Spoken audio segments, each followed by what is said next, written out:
ao estudo das profecias, da doutrina dos últimos tempos. Estávamos vendo no último domingo sobre a mulher vestida do sol, o dragão, e como o dragão irá perseguir essa mulher. Vou fazer uma pequena revisão aqui. Alguém lembra quem era a mulher vestida do sol, com a lua aos seus pés e com a coroa de 12 estrelas na cabeça? Israel, a ponta da língua. Muito bem. Por que Israel? Porque esses símbolos estão ali no Velho Testamento, no sonho de José, e representavam a nação de Israel, representavam os patriarcas, né? Israel, a sua esposa Raquel, que é mãe de José, e os 12 filhos, que são as 12 tribos de Israel, que dá a luz ao Messias, que o dragão vai perseguir.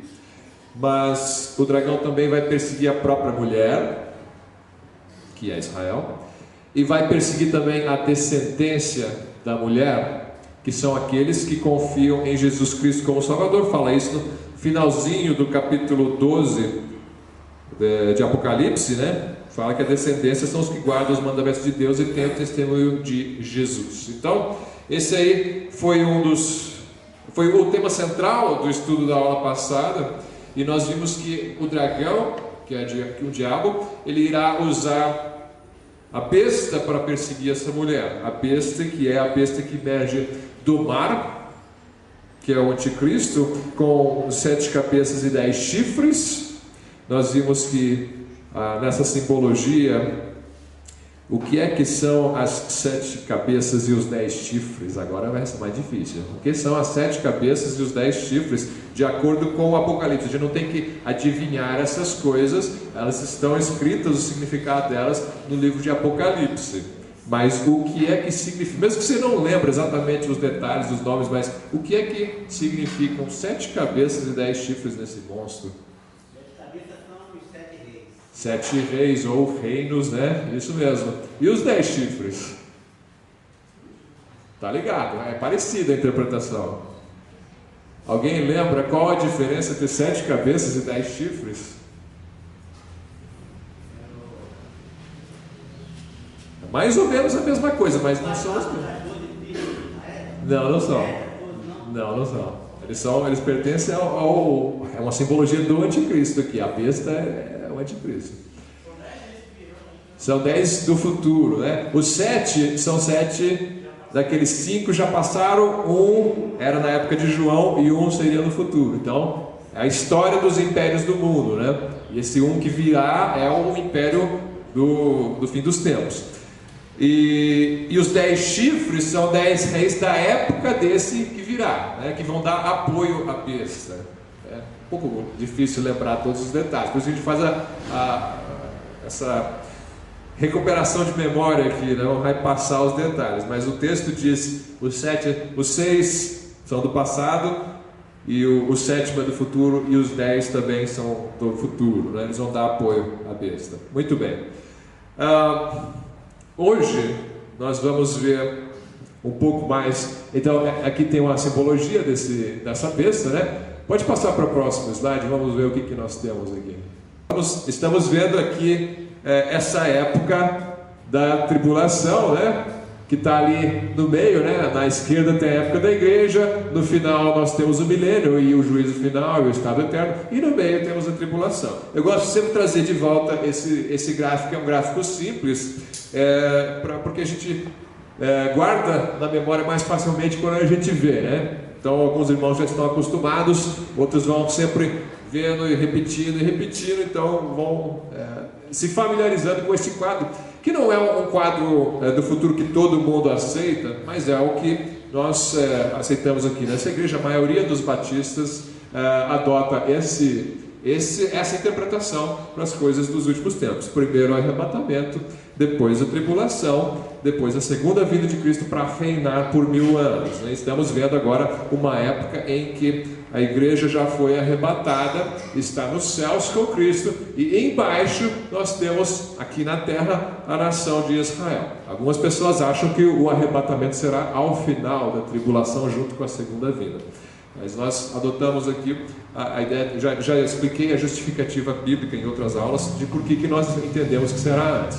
Mas então, você tem Israel, eu coloquei ali de propósito Israel ali embaixo como o centro das atenções durante esse curto período de tempo de 7 anos. Por quê?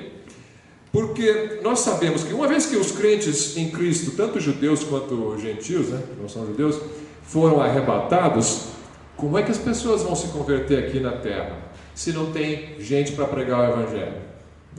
Se a igreja foi arrebatada, quem é que vai se converter? Bom, Deus tem prazer em salvar. Deus é um Deus que tem prazer em salvar. Então, Ele vai ter a sua obra de evangelização aqui na terra após o arrebatamento da igreja. E ela começa, eu entendo... Bom, eu creio que os irmãos já viram numa das aulas do pastor Edson sobre 2 testemunhas.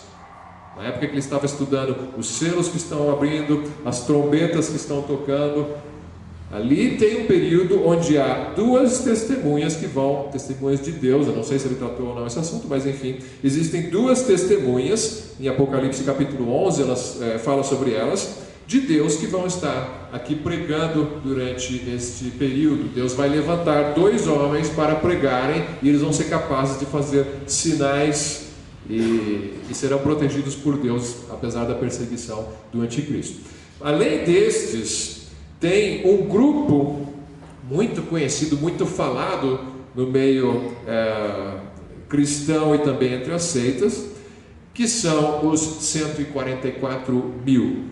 Quem já ouviu falar dos 144 mil? Quem conhece Testemunhas de Jeová já ouviu falar. Então, quem são os 144 mil? É importante que você tenha familiaridade com esse número, com esse conceito dessas pessoas que vão evangelizar aqui na terra. Por quê? Porque isso vai ser trazido para você, a pessoa vai bater na sua porta e vai dizer muitas coisas a respeito disso. Olha, são 144 mil das testemunhas de Jeová, aqueles que se dedicarem mais e que conseguirem atingir um nível espiritual tal que possa entrar nesse seleto grupo dos 144 mil que irão para o céu. Os demais ficarão numa terra no futuro, uma terra glorificada, mas os que têm acesso ao céu são só os 144 mil. Então, o que é que nós, como batistas e como evangélicos, cremos como cristãos? Nós queremos a respeito desses 144 mil.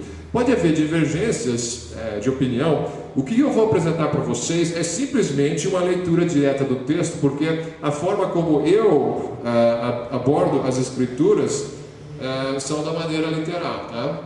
Algumas pessoas gostam de procurar interpretações. Eu só procuro a interpretação se a Bíblia me direciona a procurar a interpretação. Se a Bíblia não fala nada, eu prefiro ficar do jeitinho que está escrito. Então, eu vou ler para os irmãos Apocalipse 7. Abra lá a sua Bíblia em Apocalipse 7, versículo 2 a 8.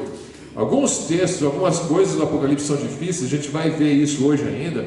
Você tem uma interpretação e você tem que procurar a interpretação. Algumas são fáceis, algumas estão claras e outras não são tão fáceis. E a gente fica mesmo, às vezes, tentando entender e é obscuro, mas outras coisas eu entendo que não há necessidade de você procurar isso. A explicação já está no texto, não há necessidade de procurar uma simbologia. Apocalipse 7, versículo 2 em diante, então diz assim: vi outro anjo que subia do nascente do sol, tendo o selo do Deus vivo, e clamou em grande voz aos 4 anjos, aqueles aos quais fora dado fazer dano à terra e ao mar. Não vamos entrar em detalhes quem são esses anjos agora.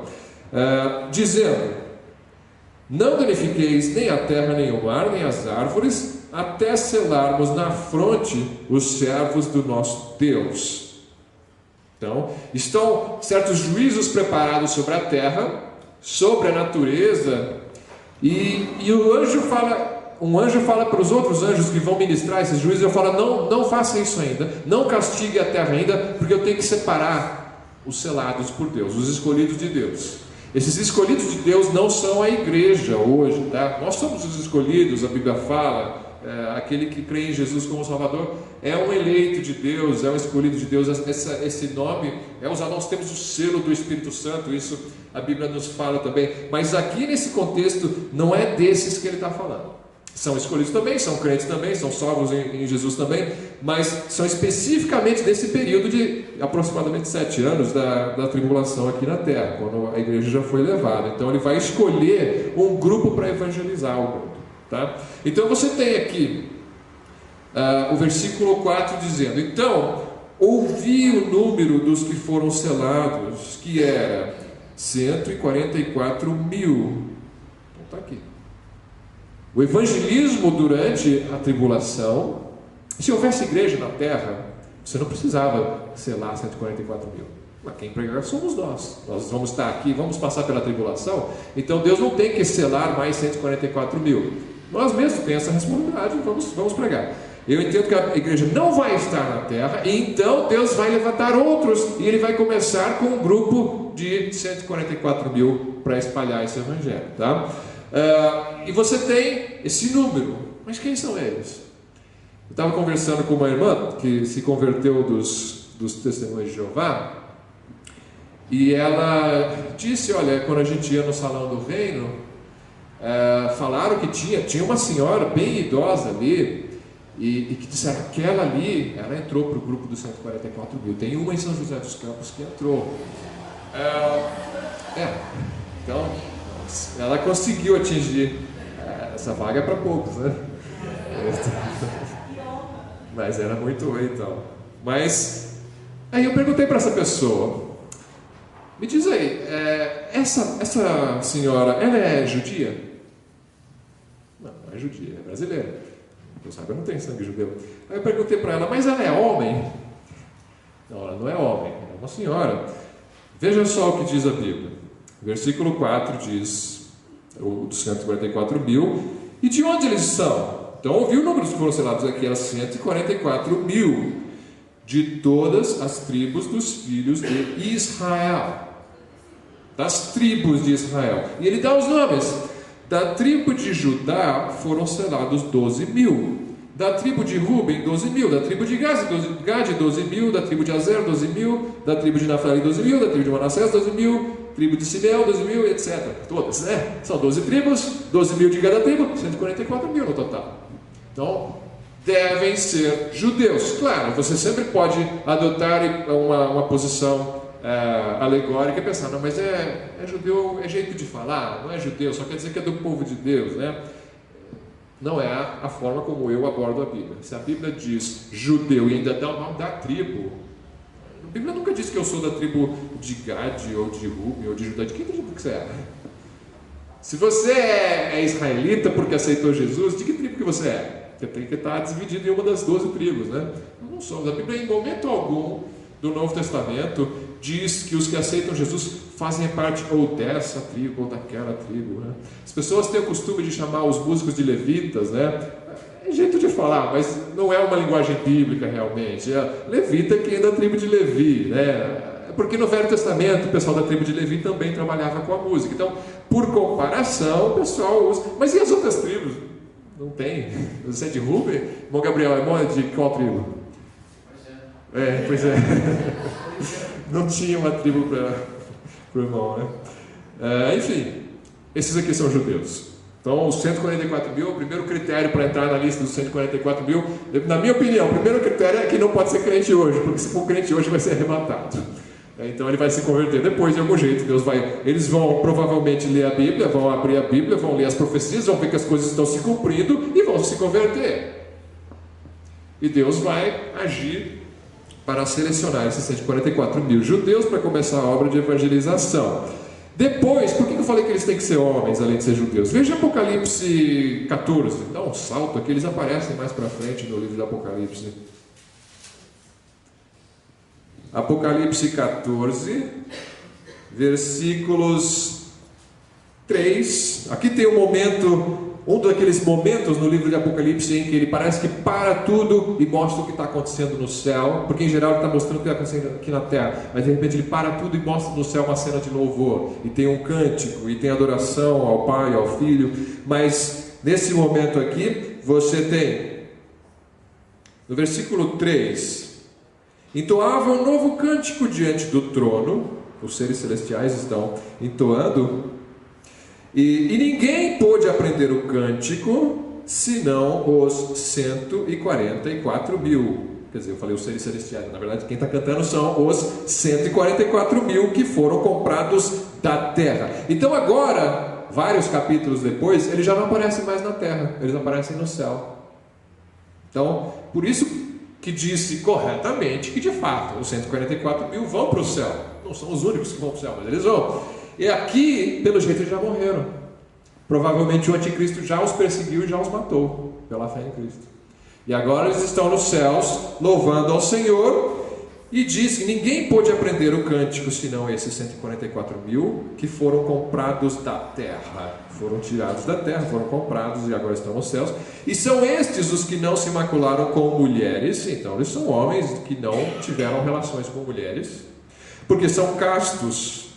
São eles os seguidores do Cordeiro, por onde quer que vai. Não diz que que palavra que ele usa, macularam com mulheres ou com homens. Se tivesse mulher no meio, então ia pensar, bom, mas também não se macularam com homens, quer dizer, não se prostituíram, não fornicaram, porque não são casados, né? Mas você podia pensar, mas tem mulheres então, e tem homens. Não, mas a forma como ele usa os nomes são no masculino. Não sei por que ele não inclui mulheres aqui no grupo, mas é um fato, né? E aí, são virgens. Então, mais alguns critérios. Você tem que crer no Cordeiro, em Jesus, tem que ser seguidor de Jesus, né? Você tem que ser judeu, você tem que não ser arrebatado antes, e você tem que ser homem virgem. Pronto, esse é só o irmão. Tem que tomar cuidado aí, porque os gays, os padres, podem dar uma outra interpretação diferente. Mas aí nem vou comentar. Do jeito que a coisa anda. Mas enfim, eles não se contaminaram nem com mulheres e nem com homens. Não precisava dizer, na época não precisava dizer isso, né? Mas enfim, você tem esse grupo. Então eles vão pregar o Evangelho durante a tribulação. Então muitos vão se converter nesse período de 7 anos. Por isso que eu deixei ênfase em Israel. Lógico que não é só Israel que vai ser salvo. A Bíblia fala de um avivamento no futuro sobre a nação de Israel, que muitos vão reconhecer Jesus como Salvador. Mas é claro, eles vão espalhar o Evangelho e muitos de todos os povos serão salvos. Mas começa com Israel, eu entendo. Depois disso, então, nós vamos pensar. Estamos já no capítulo 14. Então vamos continuar no capítulo 14 e dar uma olhada no versículo 8.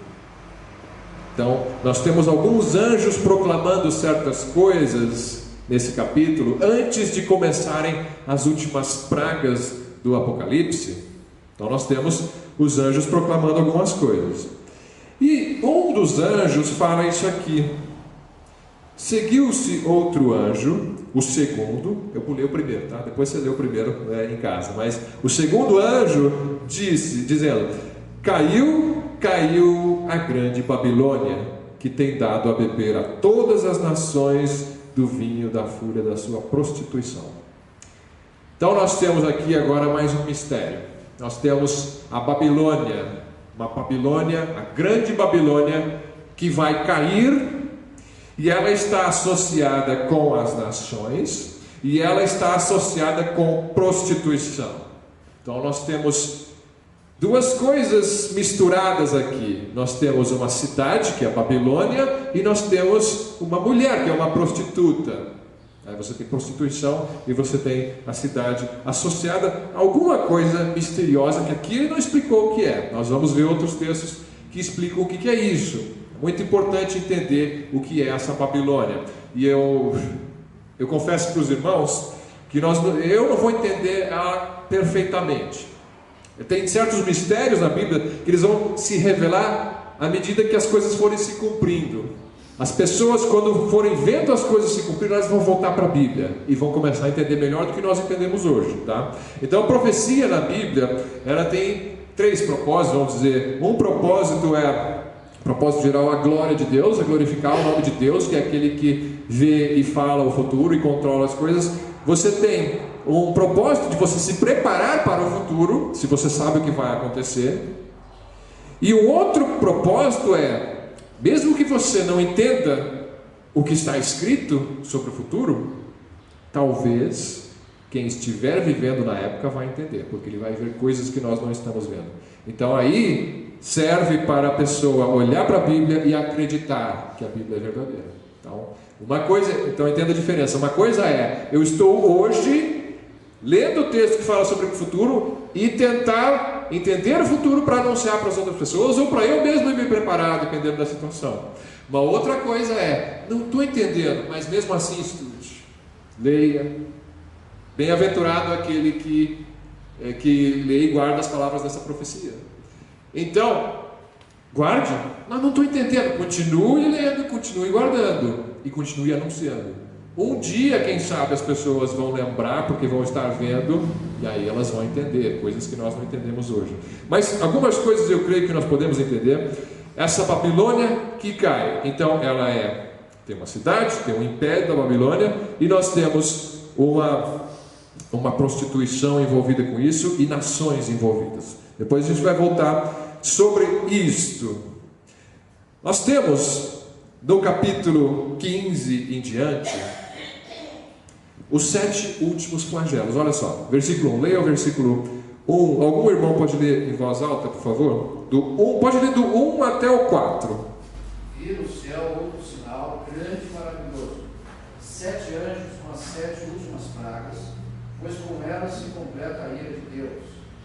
Vi algo semelhante a um mar de vidro misturado com fogo, e em pé, junto ao mar, os que tinham vencido a besta, a sua imagem e o número do seu nome.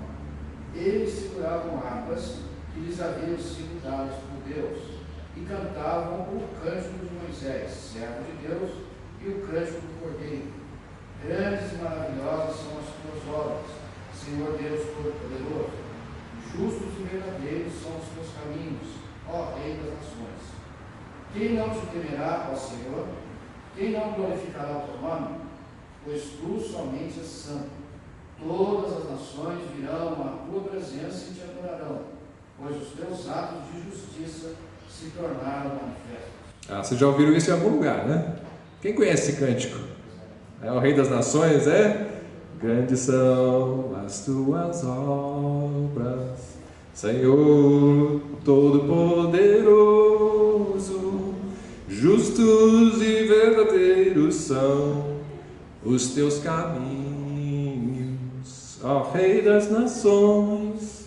Quem não temerá e não glorificará o teu nome, ó Rei das Nações. Quem não te louvará, pois só teu nome é santo. E continua, ele repete.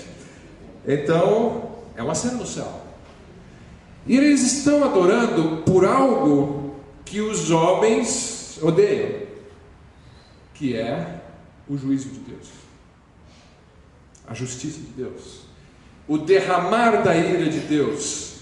É por isso que eles estão adorando o Rei das Nações. Ele começa dizendo isso. Ele começa falando dos 7 últimos anjos, que tem os 7 últimos flagelos sobre a terra. Então eles estão adorando a Deus porque Deus vai mandar flagelos. Isso é algo que para o homem natural não faz sentido. É uma coisa que as pessoas não gostam. Ninguém gosta de flagelos. Vocês não querem que Deus castigue a terra. Querem que Deus perdoe todo mundo e dê um jeito em tudo, mas às vezes o jeito de Deus não é o jeito que as pessoas gostam, né? Então você tem aqui esse Deus sendo adorado por causa dos últimos flagelos. Só que todas as nações virão e adorarão diante de ti. Quando é que todas as nações virão e adorarão diante de ti? Quando é que isso vai acontecer? É quando ele voltar? Quando ele voltar para reinar, né? Segunda vinda. Não, o arrebatamento ainda, segundo a nossa forma de entender, vai passar essa tribulação. Durante a tribulação as pessoas não estão adorando a Deus. Um grupo está, mas a maioria não está.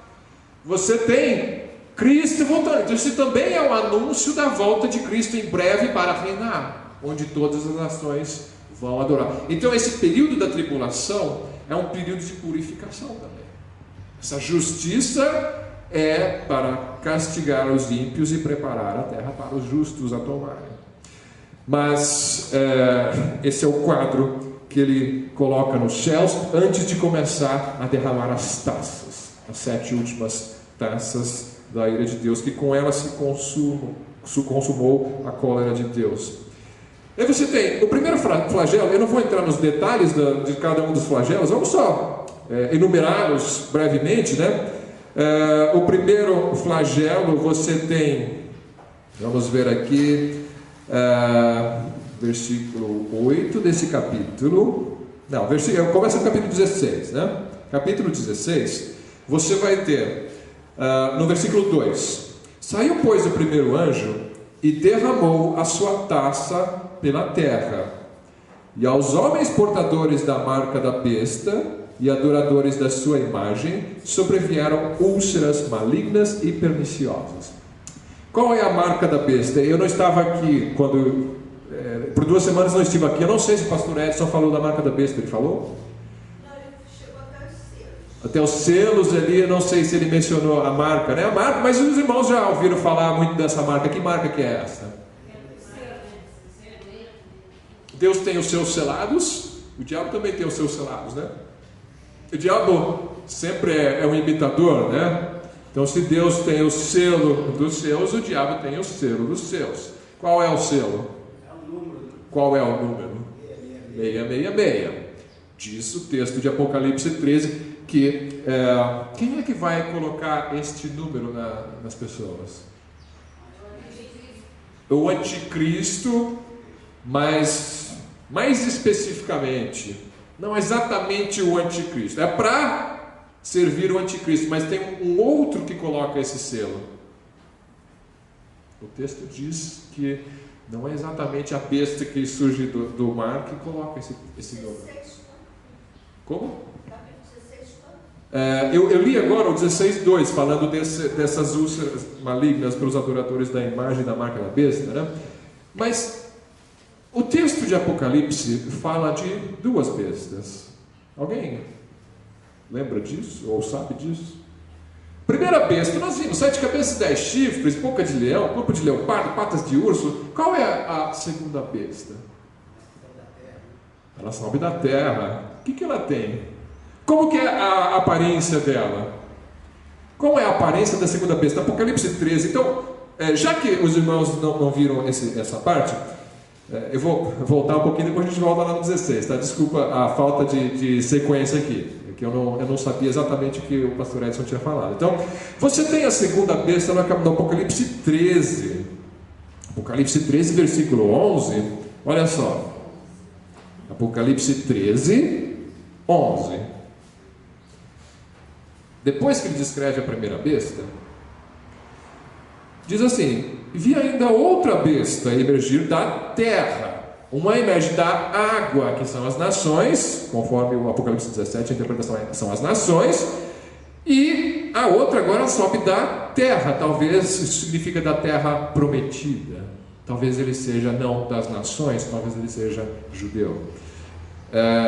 Com o que ele se parece? Ele parece um cordeiro. Ele parece um cordeiro, mas falava como dragão.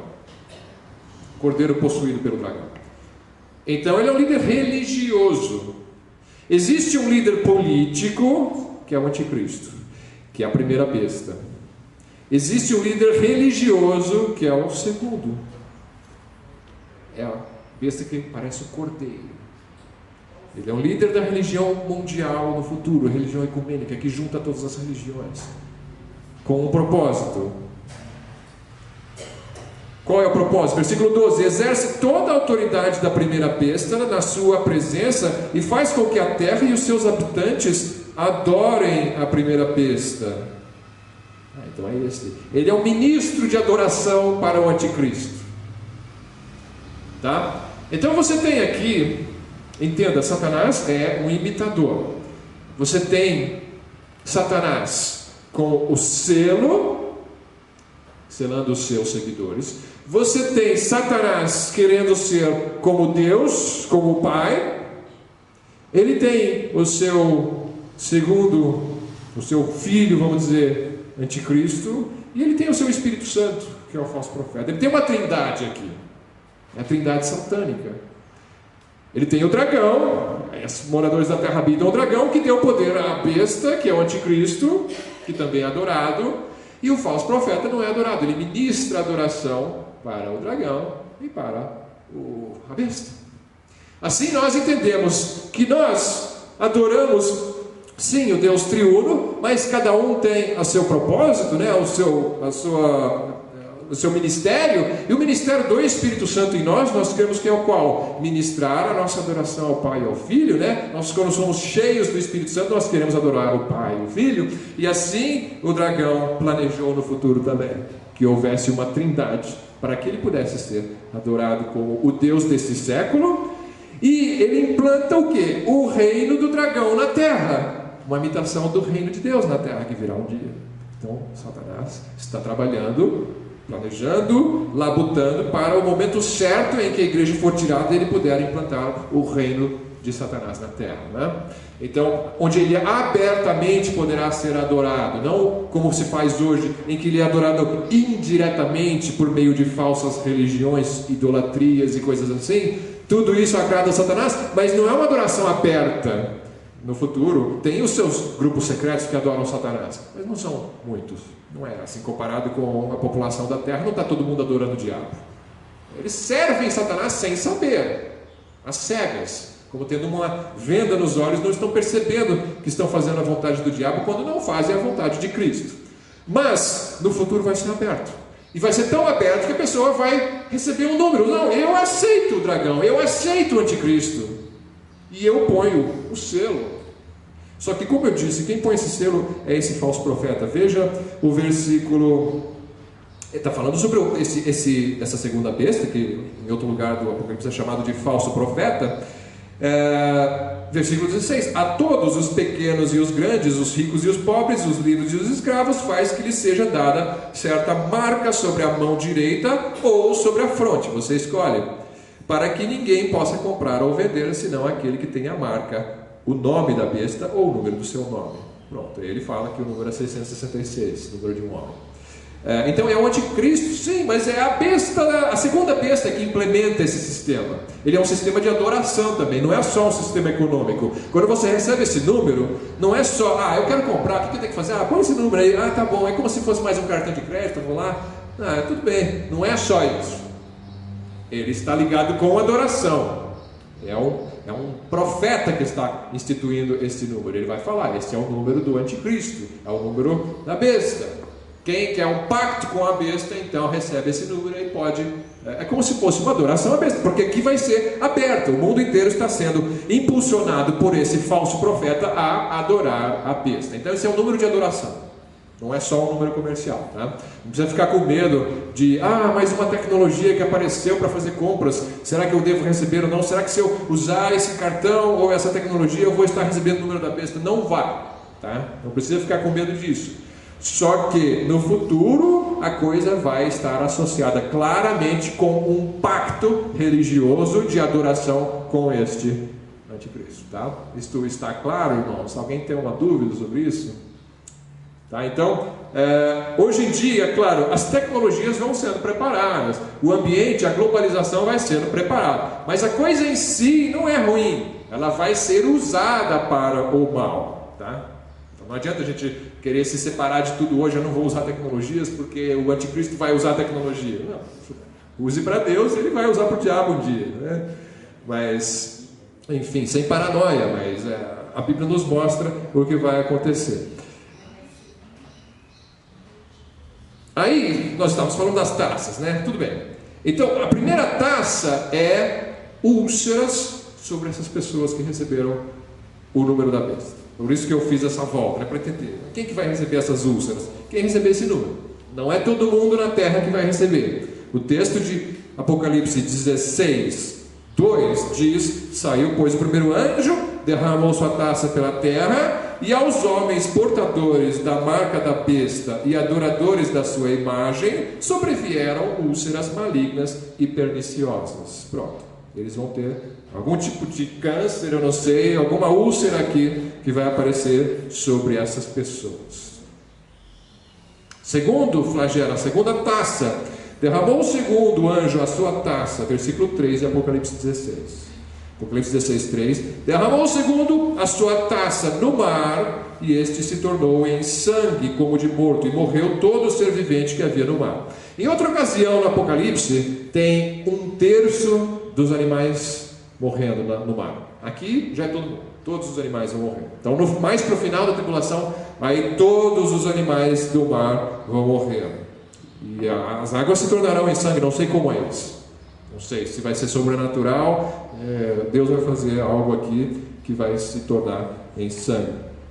E o terceiro, parecido com este, derramou o terceiro a sua taça nos rios e nas fontes de águas e se tornaram em sangue. Pronto, agora você tem pessoas que não têm mais água para beber. Não adianta ficar economizando água hoje no chuveiro, é bom economizar, né? A gente não sabe o que vai acontecer, mas um dia não vai adiantar. Pode economizar o quanto quiser, porque vai ligar a torneira e vai sair sangue. É o que diz o texto. Versículo 8. O quarto anjo derramou a sua taça sobre o sol, e foi-lhe dado queimar os homens com fogo. Com efeito, os homens se queimaram com intenso calor e blasfemaram o nome de Deus, que tem autoridade sobre esses flagelos, e nem se arrependeram para lhe darem glória. Então, agora o sol está muito... É estranho falar o sol está quente. O sol é quente, mas alguma coisa vai acontecer talvez na atmosfera que vai tirar a proteção que os homens têm do sol, né? Ou então o próprio sol vai passar por mudanças no futuro, a gente não sabe quando vai acontecer isso, né? O sol é uma estrela dinâmica, ela sofre mudanças com o tempo, mas vai acontecer de tal maneira que ele vai queimar muito as pessoas, provavelmente como nunca houve. Um deserto do Saara vai ser um fresco, um oásis, né? Perto do que vai acontecer aqui. Então imagina só, você tem pessoas com úlcera, sem água para beber e com o sol escaldante. Esse é o quadro do fim dos tempos. E o quinto flagelo, derramou o quinto a sua taça sobre o trono da besta, cujo reino se tornou em trevas. E os homens mordiam a língua por causa da dor que sentiam, e blasfemaram o Deus do céu por causa das angústias e das úlceras que sofriam. Está lembrando do primeiro flagelo ainda, está acumulando a coisa, né? E aí está até mordendo a língua de tanta dor, mas mesmo assim não se arrependeram. Aqueles que recebem a marca da besta não vão se arrepender. O texto diz: eles vão ter o coração endurecido e não vão ser salvos, porque eles não vão se arrepender. Salvação é pela fé, você se arrepende e crê. Não é que é proibido eles aceitarem Jesus, eles não vão querer aceitar Jesus. Quanto mais Jesus atuar sobre a terra, mais ódio eles vão ter de Jesus. E do ponto de vista humano, você pode pensar, mas não é sem razão, né? Olha o que Jesus está fazendo com eles. Mas minha obrigação é descrever o que vai acontecer. A razão como o homem enxerga as coisas não é a razão como Deus enxerga as coisas. E se você tem Jesus no coração, essas coisas não são motivos de revolta, elas são motivos de adoração. Enfim, você tem o quinto flagelo como sendo isso, e o sexto flagelo é o anjo derramando taça sobre o rio Eufrates, versículo 12, cujas águas secaram, para que se preparasse o caminho dos reis que vêm do lado do nascimento do sol. Então vi sair da boca do dragão. Eu vou fazer uma pausa aqui, vou deixar esse flagelo para o final. Não para hoje, para a próxima semana. Vamos falar sobre guerras mundiais no fim dos tempos. Então, esse aqui eu vou pular. E vamos para o sétimo flagelo hoje, que é ligado com Babilônia. Então, o sétimo flagelo fala sobre a Babilônia. Antes de ler a sétima taça, então, eu vou deixar essas duas últimas taças, vamos deixar para depois. Eu vou falar hoje ainda da sétima. A sexta eu vou falar na semana que vem, um pouco fora de ordem, mas eu acho melhor assim. O que é a Babilônia que nós mencionamos, que o anjo falou, da Babilônia e das prostituições dela. O que era aquilo? Então, vamos fazer uma pausa nos flagelos para tentar entender essa cidade. Apocalipse, capítulo 17. Vamos ver. Versículo 1 em diante. Veio um dos 7 anjos que tem as 7 taças e falou comigo dizendo: vem, mostrar-te-ei o julgamento da grande meretriz que se acha assentada sobre muitas águas, com quem se prostituíram os reis da terra, e com o vinho da sua devassidão foi que se embebedaram e os que habitam na terra.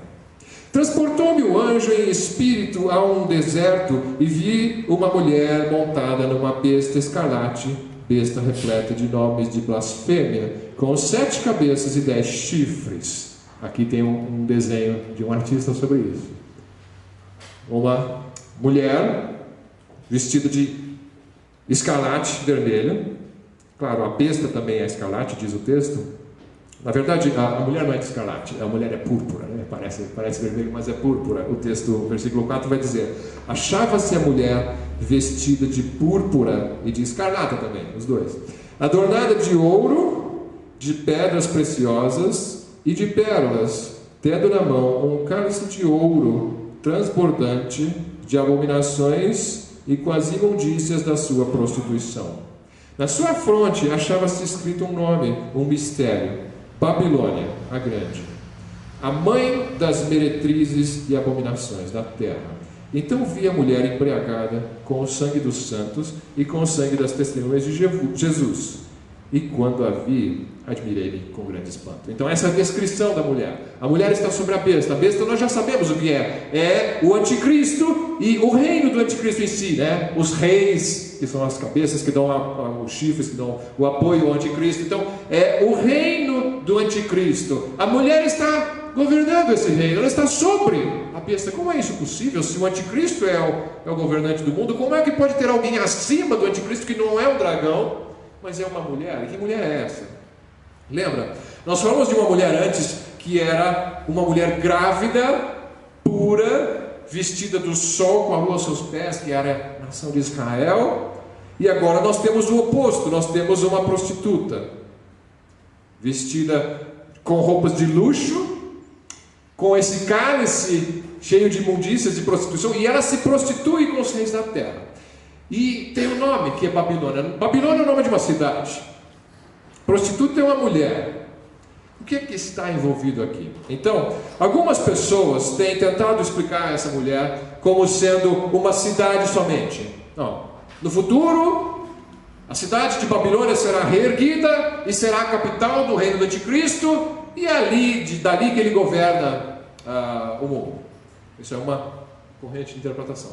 Outros dizem: esta mulher é uma religião, uma falsa religião, e que vai estar governando religiosamente sobre os reis da terra. Outros acham que essa mulher ou esta cidade representa talvez uma metrópole do futuro, Nova York ou Roma, e usa o nome Babilônia figuradamente. Mas quem é essa mulher? Eu acho que a maneira mais correta de se entender essa mulher, e eu aprendi com vários assim, servos de Deus em quem eu confio, que a maneira que mais abrange o sentido dessa mulher e dessa cidade é se você entender, tanto literalmente como simbolicamente, da seguinte maneira. Se eu falar para você Hollywood, o que você pensa? Cinema. Vamos falar cinema, mas é o nome de uma cidade, certo? Hollywood é o nome de uma cidade. Mas você pensa em cinema. Filmes americanos, você pensa em Hollywood, mesmo que não tenha sido filmado em Hollywood, pode ter sido filmado na Austrália. Ou você pensa em Hollywood, porque a produção é americana. Hollywood. Então tem um significado da cidade, tem um significado do sistema ou da coisa que eles fazem. Se fala Wall Street. Wall Street é o quê? Alguém conhece Wall Street? O que é Wall Street? O que você pensa se eu falo Wall Street? eu penso em dinheiro, né? Bolsa de valores, né? Mas é o nome de uma rua. Mas é também, você liga com o conceito. Se eu falo Vaticano, o que você pensa? Você pensa Papa, mas é o nome de uma cidade. Mas você pensa também no sistema religioso que está ligado com essa cidade. Então, se você for pensar nessa Babilônia, se você restringir o significado, você não vai entender certas partes do texto. Então, eu acho que faz mais sentido se você entender isso como sendo uma cidade, um sistema religioso e econômico que representa o reino do anticristo. O reino do anticristo vai ser julgado, tanto a cidade que for a capital que ele vai escolher, quanto a religião que ele vai, uma religião que vai estar montada sobre a besta, que é uma religião ecumênica no futuro, e a prostituição na Bíblia está em geral ligada com idolatria. Os irmãos sabem vários textos do Velho Testamento que comparam a idolatria de Israel com prostituição, adultério e coisas assim. Então, está ligada muito provavelmente com religião, uma religião que vai estar governando sobre os reis da terra. E os reis da terra sempre se envolveram com a religião, né? Ao longo da história, você tem religiões que estão associadas com o poder político. E aqui no futuro vai ser a mesma coisa. Vai ter alguma super religião ecumênica que envolverá talvez até os próprios cristãos professos, aqueles que ficarem, né, que não foram arrebatados, aquele que diz que é cristão, mas não é, vão correr para o mundo globalizado e ecumênico, onde se junta o hindu com o cristão, com o muçulmano, com seja lá o que for, e vamos todos seguir Deus na forma como nós o conhecemos. E nós o conhecemos como o quê? Como o anticristo. Então, ela está associada aqui. Os falsos cristãos, eu entendo que estarão aqui também. Aí você tem essa mulher, e ela persegue os santos verdadeiros. Ela está com o sangue deles ali, embriagada no sangue dos santos, diz o texto, né? E o anjo, ele dá a interpretação. Versículo 7, o anjo, porém, me disse: por que te admiraste? Dir-te-ei o mistério da mulher e da besta que tem as 7 cabeças e 10 chifres. A besta nós já lemos em outra ocasião o que significa 7 cabeças e 10 chifres, né? Mas você tem versículo 15 em diante. Falou-me ainda: as águas que viste onde a meretriz está assentada são povos, multidões, nações e língua. Então a Bíblia nos dá significado das coisas, a gente não precisa adivinhar tudo, não, ela diz. Ela está sentada entre os povos, ela domina sobre eles. E aí, os 10 chifres que viste e a besta, esses odiarão a meretriz e a farão devastada e despojada, e lhe comerão as carnes e a consumirão no fogo. Eu tenho uma coisa estranha. Eu falei algo errado, eu vou me corrigir. Eu disse que essa igreja adora o anticristo. Errado. Perdoe-me. Essa igreja vai ser na primeira parte da tribulação. As religiões vão estar associadas com o anticristo e vão dar poder a ele e vão fazer aliança com ele. Por isso ela está ali montada sobre ele. Só que em algum momento durante a tribulação, a besta e as nações não vão mais querer saber dessa igreja. Essa prostituta eles vão destruir e vão comer a sua carne. Então essa falsa igreja do futuro vai ser destruída pelo anticristo. Para quê? Para que ele possa ser adorado.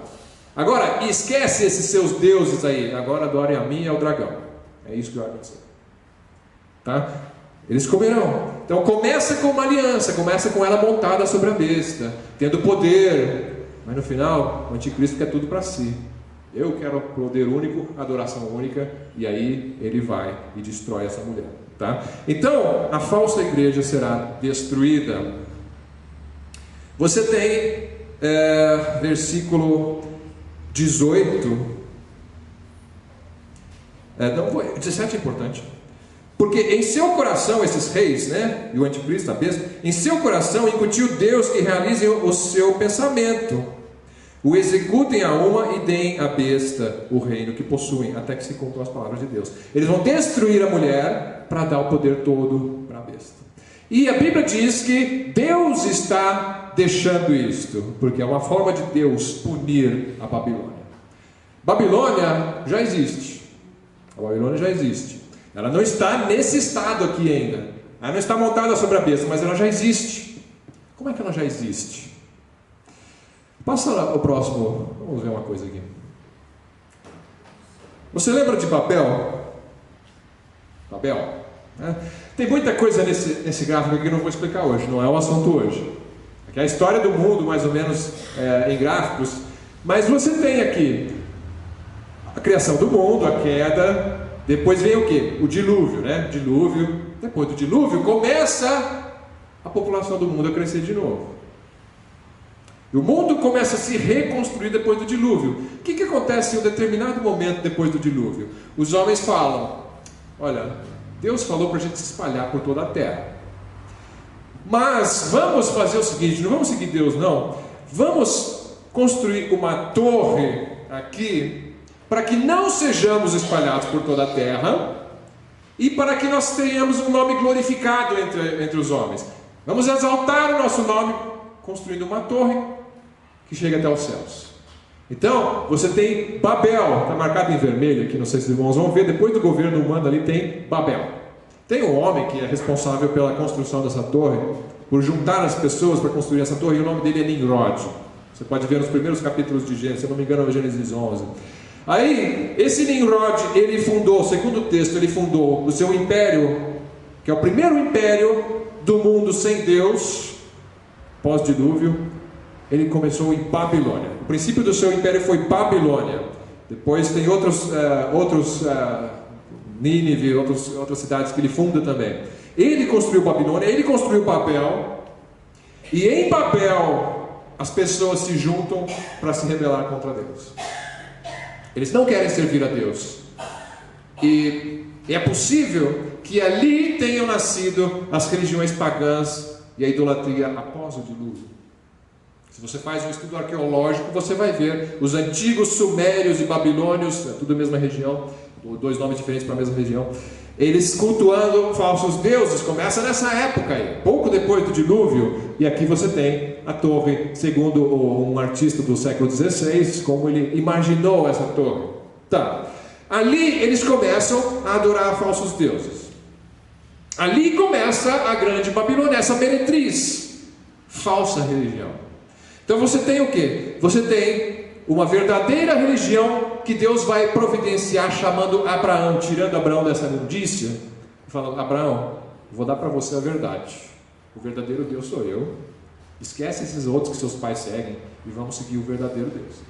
Então você tem Abraão e a sua descendência trazendo o verdadeiro Deus, a verdadeira religião. E a falsa religião é o resto que vem de Babel, que vem da Babilônia. Esses povos, quando têm as suas línguas confundidas, vai cada um para o seu lado, mas eles levam consigo as suas idolatrias. Então, se você fizer um estudo dos povos pagãos, você vai ver que eles têm os mesmos deuses com nomes diferentes, porque eles vêm todos no mesmo lugar, vêm de Babel. Próximo slide, isto. Você tem, por exemplo, na Babilônia, você tem Semíramis, que era a mulher do Nimrod. Depois o Nimrod morre e ela cria um culto, segundo dizem os historiadores, ela cria um culto a si mesma e ao Nimrod. Ela fica grávida, ela parece grávida, ela diz: olha, essa barriga aqui é o Nimrod que entrou, ele voltou, é o meu antigo marido, ele voltou agora como meu filho. E nasce aquela coisa monstruosa da ideia, assim, um homem reencarnando, o meu marido reencarnou como meu filho. E aí os povos antigos começam a cultuar Semíramis e Nimrod, a mãe e o filho. Então você tem esse Nimrod, ele passa a ser chamado nos cultos de Tammuz, um dos deuses aí dos pagãos, né? É o Deus Sol reencarnado. No Egito você tem também o culto da mãe e do filho, que é Ísis e Horus. Na Grécia você tem Afrodite e Eros. Em Roma você tem Vênus e Cupido. É sempre a mãe e o filho sendo adorados, né? Então isso se espalha. Essa é a Babilônia. Culto da mãe e do filho, da rainha dos céus, né? Que fala lá, se não me engano, em Ezequiel, ou Jeremias, não sei. Fala que os judeus estavam cultuando a rainha dos céus. Isso era uma abominação a Deus. Era essa a rainha. A mãe e o filho. O culto da mãe e do filho era a rainha dos céus que eles cultuavam. Então, você tem esse babilonianismo, essa religião falsa que se prostitui com os reis da terra, que domina sobre os reis da terra, e as pessoas vão seguindo isso. E isso se infiltra até em meios cristãos, essa crença do culto, né? Então, cuidado com isso. É um aviso que o texto vai dizer: separem-se dessa prostituição. Separem-se dessa prostituição. Então, você tem o versículo, nós estávamos lendo versículos 17, né? Mas só mais uma coisa, antes de voltar para o texto. Pode passar o próximo aqui. Então, o próximo só curiosidade, né? Alguma semelhança entre esse prédio e o quadro anterior? Volta no outro lá só para comparar. Bastante, né? Esse prédio aqui é o Parlamento Europeu, lá em Estrasburgo, na França. Mercado Comum Europeu, né? Europa Unida. Ele foi inspirado, claramente, na Torre de Babel. Como é que a gente sabe disso? Só porque é parecido? Ele parece com o Coliseu de Roma também, né? Podia ser, né? Mas não é o Coliseu de Roma. Vê o próximo. Esse aqui é um cartaz antigo, lá de 1992, do Conselho da Europa, que é um dos órgãos lá da Europa Unida. E você tem ali a Torre de Babel conforme a visão daquele artista do século XVI. Eles pegaram aquele mesmo quadro, só que eles estilizaram o desenho, né, para fazer o pôster, e colocaram ali o pôster da Europa Unida. E no texto ali diz: Europe, many tongues, one voice. Europa, muitas línguas, uma voz. Irmãos, esse cartaz é uma abominação. Por quê? Você está adotando um símbolo amaldiçoado por Deus, que é a Torre de Babel, e está usando como símbolo do seu mercado como europeu, dizendo: nós somos daquele jeito que o Nimrod juntou as pessoas contra Deus, nós também nos juntamos para montar o reino aqui na terra sem Deus. Nós queremos do nosso jeito, não do jeito de Deus. Nós queremos paz, mas paz do nosso jeito, não com Deus. E aí eles dizem: muitas vozes, muitas línguas, mas uma só voz. Deus confundiu nossas línguas, mas nós continuamos com um só propósito, uma só voz. Isso é como um homem sacudindo o punho contra Deus. Eu vou vencer. É algo impressionante. Então, e aí você tem aquelas estrelas ali representando as primeiras nações ali do mercado comum europeu. E estranho que elas estão de ponta cabeça, né? Por que fizeram com a estrela de 5 pontos de ponta cabeça? Aí o pessoal da teoria da conspiração, lógico, né? Não vai perder uma dessa, né? Já põe, olha, provavelmente é o do bode ali, né? Eu não sei, mas que é estranho você ter um monte de... até fora de proporção, né? Por que você vai pôr todas as estrelas de ponta cabeça, né? E quando você desenha uma estrela, você põe a ponta de cima para cima, né? Mas puseram tudo para baixo. Então, alimenta aí o pessoal da teoria da conspiração com um negócio desse aí. Mas, enfim... você tem... Essas são só curiosidades para os irmãos pensarem à noite sobre essas coisas, né? Mas voltando, só para encerrar, nosso tempo já esgotou. Você tem essa cidade de Babilônia e esse sistema religioso e o sistema econômico também. Todo o reino do anticristo vai ser julgado. Eu não vou ler aqui, os irmãos leiam em casa o capítulo 18 do Apocalipse. O capítulo 18 vai falar da queda da Babilônia. O capítulo 17 já falou que a besta vai devorar a prostituta. Tudo bem, essa Babilônia. Então, o aspecto religioso, Deus vai usar o próprio anticristo para punir a falsa religião. Mas depois, o aspecto econômico do império, Deus vai castigar por outro meio. Isso aí você lê em casa o capítulo 18, a gente não vai voltar nesse ponto na semana que vem. Leia em casa, se você tiver dúvidas, você pode me perguntar. Mas todo o aspecto econômico e comercial do reino do anticristo vai ser julgado também no capítulo 18. Eu vou encerrar só com a 7ª taça. Eu falei que ia falar da 7ª taça, então a gente tem que falar. Vamos lá. Volta ao capítulo 16, versículo 17. E a gente encerra lendo esse texto. Então... derramou o 7º anjo a sua taça pelo ar, e saiu grande voz do santuário do lado do trono, dizendo: feito está. Então, derramou a taça. Que taça é essa? E sobrevieram relâmpagos, vozes e trovões, E ocorreu grande terremoto. Então, esse terremoto é a última taça. Como nunca houve igual desde que há gente sobre a terra. Tal foi o terremoto forte e grande.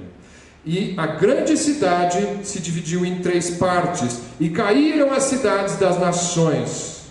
E lembrou-se Deus da grande Babilônia, esse reino do anticristo, para dar-lhe o cálice do vinho do furor da sua ira. Todas as ilhas fugiram, quer dizer, as ilhas vão ser cobertas pelo mar nesse terremoto. E os montes não foram achados, até montanhas vão ruir. Também desabou do céu sobre os homens grande saraivada com pedras que pesavam cerca de 1 talento. Eu esqueci de ver quanto que é 1 talento em quilogramas, né? Mas são pedras muito grandes. E por causa do flagelo da chuva de pedras, os homens blasfemaram de Deus, porquanto seu flagelo era sobremodo grande. E assim cai a Babilônia. Irmão, já está convertido? Quanto que dá? 35 quilos uma pedra de granizo caindo. Naquela altura. A pedrinha que na chuva de pedra já faz o estrago que faz, imagina essa aí. Então, esse é por isso e outras que o reino do anticristo, o reino da besta, se tornou em trevas no final. Deus vai julgar. Também, irmãos, vamos encerrar, que já falamos muita coisa. Ou seja, eu vou acumulando